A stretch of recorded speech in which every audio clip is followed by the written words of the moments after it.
Oh, ayan. So, ako ulit ang inyong Auntie Arlene. So, ang pag-uusapan natin ngayon ay tungkol sa paano naman kung pagdating nyo dito ay bigla kayong na homesick at ayaw nyo na ituloy ang pagtatrabaho nyo kaso lang meron kayong salary deduction. So, ano ang pwede ninyong gawin?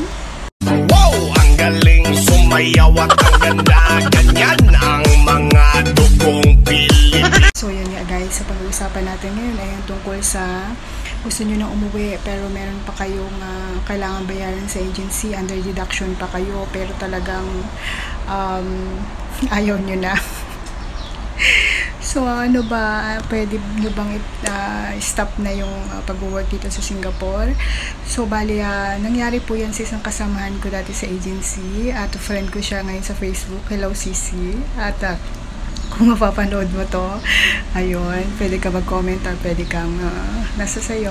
So yun, kasi ang nangyari sa kanya guys is so may employer na siya kasi usually nga sabi ko dito sa Singapore kasi salary deduction kami, so wala talaga kami nga nilalabas na placement fee or ano. So ang nangyari sa kanya nung time na yon, syempre pag work mo dito sa Singapore, yung few months na sasahurin mo is kukunin pa na agency yon, parang yun yung pinakabayad sa kanila kasi nga sila yung gumastos sa atin nung nasa Pinas tayo. Ngayon under deduction pa siya, bumalik siya ng agency, ayan nakasama ko siya. Hello Sisi. So ayun, pero alam ko nasa Pinas na siya ngayon. So, nangyayari sa kanya is may balance pa siya sa agency. So, pero ayaw na talaga niya. Kahit anong convince namin ni Ate Lynn, ayaw na talaga niya. So, ang nangyari nun is, yung pamilya niya sa Pilipinas is nagpadala ng pera or katumbas kung magkano man yung inano ng agency na bayad or yung kulang niya. Pero alam ko na-discountan niya rin yun eh. Kung magkano yung balance niya sa agency para makauwi siya. So, ganun yung nangyari guys. Pero for me, hindi kasi ganun ka-practical kasi mapera naman sila. So, choice nila yun. At saka, anong gagawin mo kung talagang ayaw mo na. Mahirap din kasi magtrabaho pagka pilit na lang or talagang wala na sa loob mo or wala na sa puso mo kasi mahirap din yung ganun kasi sa bandang huli baka mamaya madisgrasya ka o makadisgrasya ka. So yun, so since naman sila is afford naman din nila na mabayaran yung balance sa agency, di binayaran nila para makauwi siya. So pwede naman yung ganun guys kung hindi kayo lucky or biglang pagdating nyo dito is hindi yun yung willingness nyo talaga magtrabaho or ganon, kung ano man yung personal reasons nyo, basta gusto nyo umuwi ng Pilipinas, pwede naman. Talaga naranasan niya ng mga first time na nag-OFW, yung homesick. Akala ko rin dati kasi napapalayo rin ako sa pamilya ko, sabi ko kaya ko, pero nung nandito na ako, iba rin pala talaga pag out of the country ka na nagtrabaho, talagang yung homesick eh.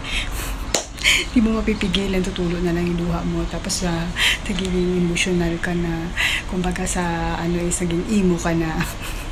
So yun, so naranasan ko rin yung ganon, dumating din sa point na inisip ko na ganon, pero nanghihinayang ako sa deductions. So yun, but after nung na-receive ko ang first salary ko, doon ko nasabi na yes. Unti-unting nagbago na rin yung aking pananaw sa buhay. So naging more positive na ako. So ano lang, siguro kung mag-abroad ka, dapat ano ka talaga physically, mentally, and emotionally, ano ka talaga yung loob mo. So yun, para hindi pagdating mo dito biglang magbabago yung isip mo, yung gano'n. So, pero hindi ko ma-judge yung iba, hindi ko mahalo yung ano nila kasi nga depende rin naman kasi sa luck natin yan pag nag-ibang bansa tayo.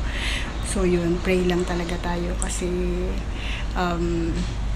dadating at dadating talaga sa atin yung homesick na tinatawag at saka yung mag-give up tayo. Pero, yun na, sana wag kasi pagka naranasan yung gano'n, dati nga pala naalala ko, naranasan yung sabi ko ayoko na kasi nung lalo nung sumakit yung dito ko kasi dumating talaga sa point yan na kumirot talaga siya na parang akala ko matitegi na ako.